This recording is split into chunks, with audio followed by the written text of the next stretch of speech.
27절 나로 주의 법도의 길을 깨닫게 하소서. 여러분, 하나님의 길을 아는 것, 하나님의 의도로 아는 것, 이거 성경 공부가 가지고 부족합니다. 그래서 바리새인들은 누구보다 열심히 성경 공부했지만 하나님의 목적과는 전혀 알지 못했습니다. 이거요, 하나님이 깨닫게 해주셔야 합니다. 성령을 통해. 하나님이 깨닫게 해주셔야 합니다. 하나님이 우리의 마음 눈을 밝히셔서 보게 하셔야 합니다. 그래서 무엇보다 성경 말씀에 대해서 말하고 무엇보다 성경 말씀을 강조하는 전체가 이 시편에서, 이 시편 기자는 하나님 자신을 구할 뿐만 아니라 이 성경을 통해서도 하나님의 목적과 길과 의도를 알기를, 하나님이 마음 눈을 밝히셔서 그걸 깨닫게 해주시기를 구하고 있습니다. 근데 왜 깨닫게 해주시기를 구하는가? 그대로 행하기 위해서요.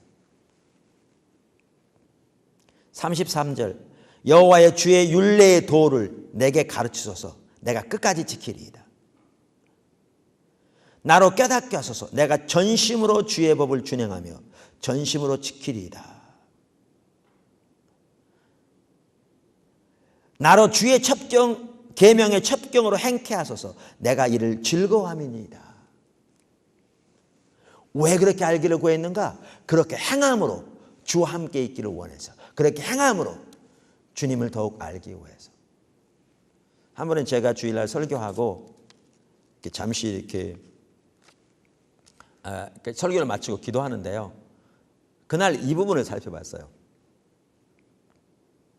그러니까 오래전에 우리가 이렇게 설교를 반복해서 하니까. 그런데 하나님이 그러시더라고요. 제 마음속에 그런 감동을 주신 것 같아요. 오늘날 하나님의 백성들은 우리들의 삶 속에 시편 119편 이 기자가 가졌던 그 자세가 없다는 거죠.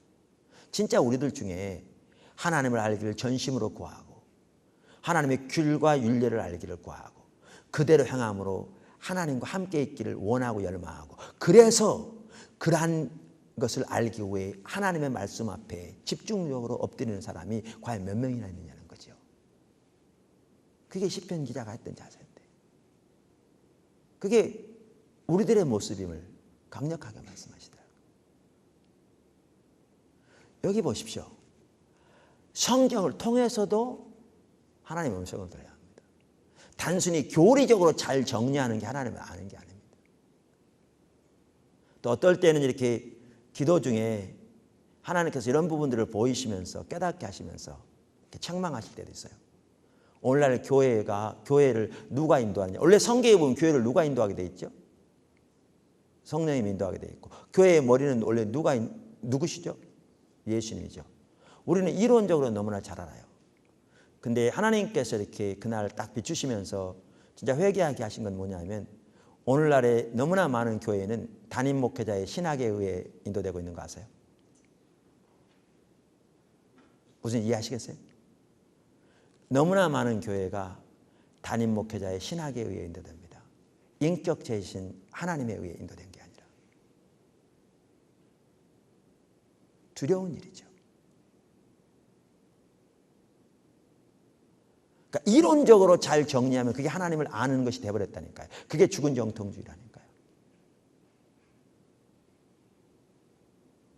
마틴 로이드 존슨 목사님이라는 분은 이렇게 하나님에 관한 이론, 올바른 이론일지라도 그것이 인격체신 살아계신 하나님과의 교제를 대신하는 것을 죽은 정통주의, 저는 건 율법주의라고 표현하는데 라고 말하면서, 그분은 죽은 정통주의는 인류 역사상 이단 못지않게 가장 위험한 거라고 말합니다. 이단은 교리가 잘못된 겁니다.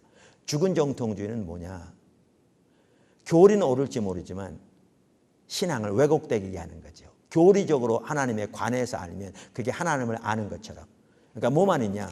컵은 있는데 알맹이가 전혀 없는. 그래서 왜 그분은 죽은 정통주의를 뭐라고 부르느냐? Totally orthodox. 전적으로 정통인데 totally useless. 전적으로 쓸모없는. 왜? 생명이 없기 때문에. 근데 오늘날 너무나 많은 교회는 목회자의 신학이 움직이고 있습니다. 인격 제신, 하나님이 움직이는 게 아니라. 이처럼 하나님을 아는 것은 하나님의 음성을 듣는 것이 포함됩니다. 둘째, 하나님을 아는 것은 하나님의 형용을 보는 게 포함됩니다. 하나님 형용을 본다는 말은 하나님의 영광을 본다는 말입니다. 영광을 본다는 말입니다. 여러분, 그 헨리 블랙가비 목사님이라는 분은 하나님을 경험하는 삶에서 이렇게 말하고 있습니다. 참 잘 정리했습니다. 하나님이 우리에게 계시하시는데 뭘 계시하시냐? 성령으로 하나님 자신을 계시하신다. 하나님의 길을 계시하신다. 하나님의 목적을 계시하신다.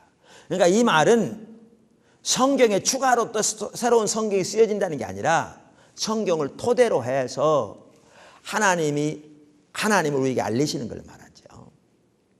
그러니까 여러분 보세요. 우리가 신학적으로 말하더라도 계시의 3단계를 말하거든요. 역사적인 사건이 계시의 1단계입니다. 그러니까 홍해가 갈라진 사건, 그 역사적으로 일어난 사건입니다. 그 자체가 계시였습니다. 그런데 아무리 홍해가 갈라졌더라도 그게 뭘 의미하느냐? 그 성경에 쓰여져야 알죠. 두 번째 계시가 뭡니까? 성경이죠.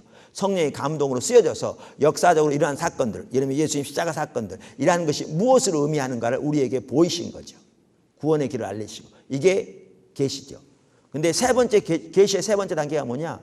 이건 신학자들이 다 동의하는 바입니다. 조명, illumination. 그러니까 하나님이 성경을 통해서 하나님의 길과 하나님 자신과 하나님의 목적을 우리 자신에게 계시해 주셔야죠. 우리 자신에게 계시해 주지 않으면 아무리 성경을 많이 읽어도 거기서 하나님을 전혀 보지 못하죠. 아무리 성경을 많이 읽어도 하나님의 방법을 알지 못하죠. 그러니까 어떤 사람들은 고시 공부하면서 어차피 법조계에 있는 사람은 성경을 알아야 되니까 성경을 여러 독 한 사람들이 있습니다. 그런데도 그들이 하나님을 아느냐? 전혀 모르죠. 성경에 나와 있는 이론적인 지식만 알 뿐이지 이 성경이 말씀하신 인격체신 하나님을 전혀 모르죠. 이처럼 하나님이 자신을 계시해 주셔야 돼요. 새로운 성경을 쓰신다는 게 아니라. 근데 하나님 자신을 계시하시고 하나님 목적을 계시하시고 하나님의 길을 계시하시는데 하나님 자신을 계시하신다는 말이 뭐냐? 하나님의 성품을 알리신다는 거죠. 무슨 말이냐? 여러분, 하나님은 신실하신 분이시죠. 근데 신실하신 분이라는 이론적인 성경적인 지식을 아는 것과 신실하신 하나님을 아는 것은 완전히 다릅니다. 완전히 다릅니다. 근데 하나님의 영광을 본다는 말은 이렇게 하나님의 성품이 우리에게 계시되는 걸 말합니다. 미국이 낳은 가장 위대한 설교자라고 하는 조나단 에드워즈. 제1차 대각성 운동 때 하나님께 귀하게 쓰임 받았죠. 지금까지도 많은 사람들이 미국이 낳은 가장 위대한 철학자의 설교자라고 하는 분이 그분입니다. 근데 그분이 1837년 이럴 때 몸이 약하기 때문에 말을 타고 이렇게 산책을 하다가 어떨 때는 내려서 이렇게 기도하곤 했답니다. 근데 하루는 예수님의 인격이 깨달아지는데 그 예수님의 겸손하심이 깨달아지는데 하나님의 본체 되신 그분이 종으로 오신 그분의 겸손하심이 깨달아지는데 그 인격이 탁월하여서 온 우주를 채우고도 남을 것 같더래요. 그래서 땅바닥에 엎드려 자기의 모든 것이 비워지고 예수님으로만 충만케 되기를 원하고 예수님처럼 거룩하게 되기를 열망하고 자기의 모든 것으로 주님을 사랑하기를 원하는 열망이 샘솟더래요. 그러면서 그런 경험을 가끔 했는데 그럴 때마다 똑같은 결과를 가져왔다. 여러분, 아이고 그 양반이 빌립보서 2장을 몰랐다고요? 너희 안에 이 마음을 품으라. 그는 근본 하나님의 본체시나 하나님과 동등됨을 취할 것을 여기지 아니하시고 종의 형체를 가져. 여러분 그 말 몰랐다고요? 아니요. 우리는 그 빌립보서 2장에서 예수님에 관한 진리를 배웁니다. 근데 그날 그분은 성령의 조명으로 바로 그 예수님의 겸손하심을 깨달은 거지. 이거 완전히 다른 차원입니다. 우리가 이렇게 주님을 안다면요, 근본적으로 변하게 되어 있습니다. 근본적으로 변하게 되어 있습니다. 저는 이렇게 폐결핵을 심하게 앓아서 젊어서 방해를 받았는데 제가 방해받을 때 이렇게 기도원에 잠깐 휴가 기간 동안에 가서 기도하는데 갑자기 이렇게 기도가 나오면서 제 뱃속에서부터 뜨거운 방언으로 막 기도가 나오더라고요. 물론 그전에도 제가 방언 기도했습니다. 그러면서 또렷하게 하나님이 내 귀로 들리는 음성은 아닌데 내 마음으로 들리는 음성으로 내가 너를 얼마나 사랑하는 줄 아느냐 그러시더라고요. 어떤 이유로 인해서 하나님 나를 안 사랑하신다 그렇게 제가 침체되어 있는 가운데 있었거든요. 그래서 제가 미처 대답할 틈도 없이 하나님께서 내가 너를 위해 십자가에 죽었느니라 그러시더라고요. 제가 어렸을 때부터 교회 다녔습니다. 조그만 개척교회라 그런지 몰라도 19살에 목사님이 갑자기 저를 집사로 임명해 제가 당한 적이 있었습니다. 예수님이 하나님의 본체시고 그분이 나를 위해 십자가 돌아가신 걸 몰랐다고 알았죠. 근데 그날 에베소 3장에 말씀하신 것처럼 그리스도의 사랑의 넓이와 깊이와 높이를 깨달아라. 지식을 초월하라. 우리 지식으로 알 수 있는 건 아닌데 성령의 조명으로 깨달아라는 말인데 바로 나를 위해 십자가에 돌아가신 하나님의 사랑이 깨달아진 거죠. 성령의 조명으로. 하나님이 그렇게 말씀하시는데요. 눈물이 흐르는데 뜨거운 주먹만한 눈물을 흐르고 좀 과장되게 말하면 세상에 부러울 게 없더라고요. 대통령도 재벌도. 저희 집안이 참 가난했어요. 그래서 어떨 때는 끼니가 없을 때도 있었거든요. 그런데도 몇 개월 동안 아무리 먹을 게 없어도 하나님이 날 위해 십자가에 죽으실 만큼 나를 사랑하셨다는 그 한 가지만으로요. 더 이상 이렇게 다른 게 필요하지 않아요. 너무 감사. 그때 기도만 하더라도요. 그러니까 우리 집 부자 되게 해주세요. 아니요. 그런 기도를 해본 적이 없고요. 기도만 하더라도 하나님 열방 가운데 주의 복음이 증거되게 해주세요. 지금 하나라도 빼놓지 말게 해주세요. 그렇게 기도하고 나는 여러분을 향하신 그 사랑의 하나님, 신실하신 하나님, 자비하신 하나님, 창조의 하나님. 사실 그렇습니다. 우리 인간이 하나님의 피조물이라는 그 한 가지 사실만이라도 깨닫게 된다면 우리는 완전히 달라질 텐데요. 완전히. 근데 우리는 이론적으로는 알지만 그 하나님의 실제를 전혀 모르기 때문에 전혀 삶이 변치 않지. 하나님을 아는 것은 하나님의 형령을 보는 게 포함됩니다. 영광을 보는 것이. 이것은요, 우리 신앙의 핵심입니다. 핵심입니다. 이제 조금 이따 바로 나옵니다만은 제가 이렇게 묻거든요, 자주. 여러분, 하나님 살아계신 걸 믿으십니까? 아멘. 그러죠. 그러면 이 세상을 떠나면 하나님 앞에 설 걸 믿습니까? 아멘. 그러면 이 세상 하나님 앞에 서면 이 세상 살던 것으로 하나님 앞에 심판받은 거 믿습니까? 아멘. 근데 오늘날 우리나라의 대부분의 성도들은 안 믿습니다. 여러분 어떠십니까? 우리가 진짜 그 사실을 믿는다면 절대 이렇게 안 살 텐데요. 절대 이렇게 목회 안 할 텐데요. 이렇게 할 것 같습니까? 그러니까 뭘 말합니까? 그게 이론적인 지식에 불과하지. 그 실제를 성령의 조명으로 전혀 모른다는 거죠. 그게 우리들의 모습입니다. 그 형령을 전혀 보지 못했다는 거죠. 바리새인이 다른 사람이 아니고요, 우리입니다. 우리가 진정으로 이것은 고차원적인 어떤 진리도 아니고 가장 기본적인 진리인데 우리가 이 세 사실만 하더라도 올바로 우리가 그 실제를 알았더라면 이렇게 살겠느냐고요. 절대로 이렇게 안 살죠. 오늘날 교회와 하나님의 백성들이 이 상태에 있는 건 불가능하죠. 그만큼 하나님을 아는 지식이 없는 겁니다.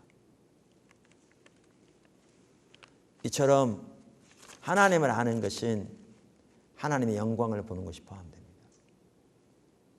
세 번째, 하나님을 아는 것은 그 말씀이 우리 속에 거하는 것이 포함됩니다. 근데 이 하나님의 말씀이 우리 속에 거하는 게 두 가지 면에서 이게 해당됩니다. 두 가지 면에서. 무슨 말이냐면요. 우리가 하나님을 알지 못하면 절대로 말씀이 안 거하게 되어 있습니다. 우리 속에. 우리 속에. 그래서 성경을 보면 항상 그래요. 여러분 보세요. 호세아서 4장 1절에 뭐라고 그랬죠? 이스라엘 자손들아 여호와의 말씀을 들으라. 여호와께서 이 땅 거민과 쟁변하시나니 이 땅에는 모두 없고 진실도 없고 인애도 없고 하나님 아는 것도 없다. 그러니까 하나님 아는 것과 진실이 연결되어 있습니다. 그 다음에 4장 6절에 뭐라고요? 이 백성이 지식이 없으로 망하는도다. 내가 지식을 버렸으니 나도 너를 버려 내 제장이 되지 못하게 할 것이요 내가 내 하나님의 율법을 잊었으니 나도 내 자녀들 잊어버리리라. 여기 보시면 하나님을 아는 지식을 말합니다. 그것을 버린 것과 율법을 잊은 게 연결되어 있습니다. 그러니까 바리새인들이 그렇게 생각했을 거예요. 우리도 오늘날 이 구절을 읽을 때, 야, 호세아 시대, 이사야 시대는 하나님의 말씀을 잊었구나, 하나님의 말씀을 버렸구나, 그런 심판이 오지. 우리 이렇게 생각합니다. 아니요. 조금 이따 두고 보십시오. 예레미야 시대도 마찬가지입니다. 예레미야 2장 13절에 뭐라고 그랬죠? 내 백성이 두 가지 악을 행하였나니 곧 생수의 근원이 나를 버렸다. 그렇게 말하죠. 그러니까 신앙이 타락해 있었어요. 하나님을 아는 지식에 떠나 있었어요. 그랬더니 예레미야 6장 19절에 뭐라고요? 땅이여 들으라. 내가 이 백성에게 재앙을 내리리니 이것이 그들의 생각의 결과라. 잘 보십시오. 그들이 내 말을 듣지 아니하며 내 법을 버렸음이니라. 여기 보면 신앙이 타락하면 항상 뭐를 버리게 되어 있냐면 말씀을 버리게 되어 있습니다. 말씀을 잊게 되어 있습니다. 그러니까 아까도 말씀드린 대로 우리는 이 구절을 하나님 말씀하신 의도를 이해하지 못해서 바리새인처럼 야 저들이 율법을 잊었구나, 저들이 율법을 배우지 않았구나, 율법을 공부하지 않았구나, 성경적인 지식이 없었구나, 그러니까 심판이 오지 이렇게 생각한다니까요. 바리새인들은 그렇게 생각했을 겁니다. 근데 여러분 그게 아니라니까요. 여러분 예레미야 시대만 하더라도 우리에게 율법이 있으니 우리는 지혜롭다고 그렇게 교만했다니까요. 뿐만 아니라 예수님께서 바로 그렇게 생각하는 바리새인들에게 뭐라고 말한지 아시죠? 요한복음 5장 45절 47절 내가 너희를 아버지께 고소할까 생각지 말라. 너희를 고소하는 이가 있으니 곧 너희의 바라는 자 모세니라. 모세를 믿었다면 나를 믿었으리니 이는 그가 내게 대하여 기록하였습니다. 그러나 그의 글도 믿지 아니하거든 어찌 내 말을 믿겠느냐. 그 얘기는 성경입니다. 성경 믿는다고 안 믿는다고요? 안 믿는다고요. 여러분 바리새인들이 얼마나 성경을 잘 믿었는데 문자가 다 믿었는데 근데 하나님 안 믿는데요. 똑같아요. 무슨 얘기냐. 우리가 이런 구절 읽으면 이렇게 생각한다니까요. 야, 저 성경도 안 믿으니까 심판이 오지. 여러분 바리새인들이 그런 자들이 아니었다니까요. 그러면서 우리는 어떻게 생각하느냐. 우리는 성경 믿고 우리는 율법 안 버렸잖아요. 우리는 성경 안 버렸잖아요. 우리 하나님 말씀 안 버렸잖아요. 우리 얼마나 강단해서 그리고 얼마나 우리는 우리 신앙생활에서 말씀을 강조하는데 그러니까 우리는 저들과 다르다고 생각하잖아요. 천만의 말씀이요. 하나님이 그거 말씀하신 게 아니에요. 바리새인을 보아도 아시듯이. 조금 아까 바로 말씀드린 대로 우리가 하나님과의 올바른 관계 가운데 있지 않으면 절대로 말씀이 우리 속에 거하지 않습니다. 제가 자주 말씀드리잖아요. 하나님은 우리의 삶의 소유의 주인이다. 우리는 청직이다. 잘 알죠, 이론적으로. 근데 실제로 그 말씀이 하나님의 뜻인 걸 인식하고 그 말씀이 우리 속에 거하는 사람, 오늘날 예수 믿는 사람 몇 명이나 되라고 생각하십니까? 목회자 포함해서. 우리는 다 이렇게 말합니다. 교회의 주인은 당연히 하나님이죠. 근데 실제로 교회의 주인이 하나님인 걸 인식해서 하나님 앞에 여호수아처럼 종이 됐사오니 말씀 앞서도 엎드리는 자세로 하나님의 뜻을 순종하고 자세로 주 앞에 나온 사람이 과연 몇 명이나 있습니까? 아까 제가 말씀드린 가장 기본적인 세 가지는 말할 것도 없고 무슨 얘기인 줄 아십니까?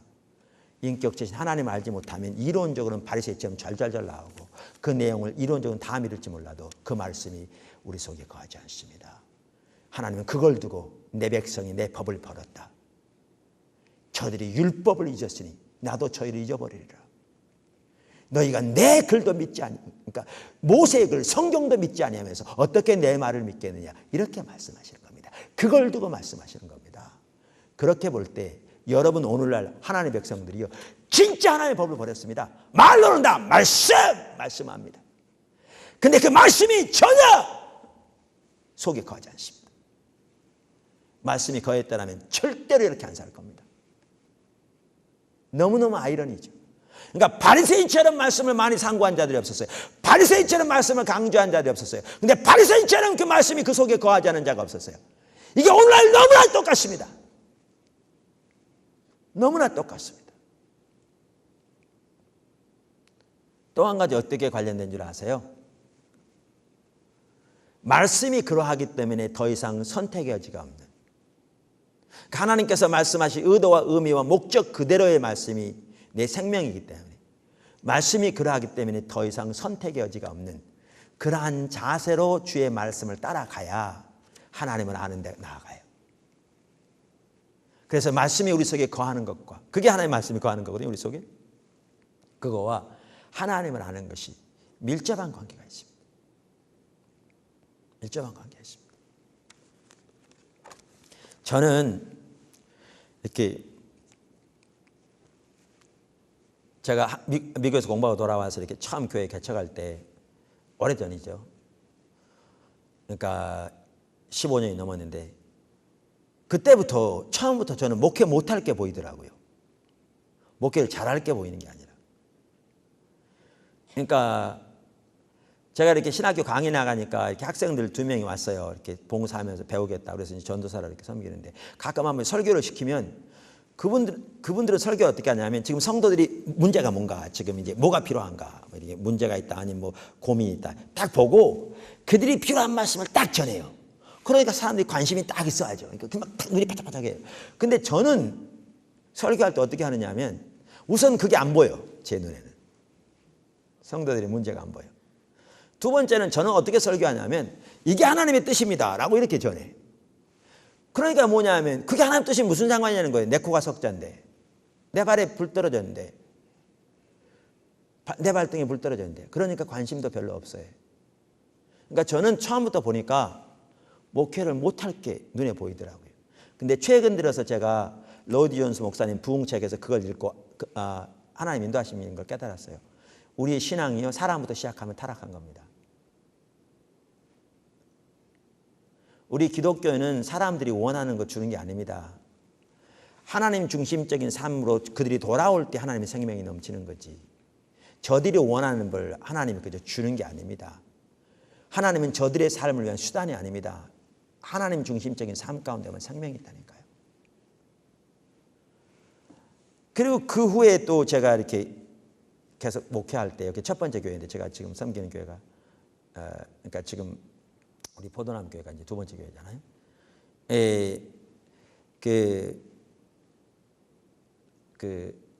계속 할 때 이렇게 방학 동안에 이렇게 성경 공부를, 그러니까 성경 공부를 하다 보면 많은 분들이 그 주위에 있는 분들 왔거든요.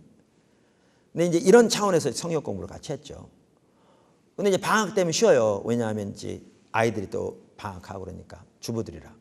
그럼 이제 책거리 같은 거 한다고 이제 식사 같이 하면서 얘기합니다. 그럼 그런 분들이, 그분들이, 그럼 한 분이 이러는 거예요. 목사님, 우리가 여기 오기 쉬운 줄 아세요? 그래서 무슨 말입니까? 한 번 오면 여기 뒤통수 터지고 한다는 거죠.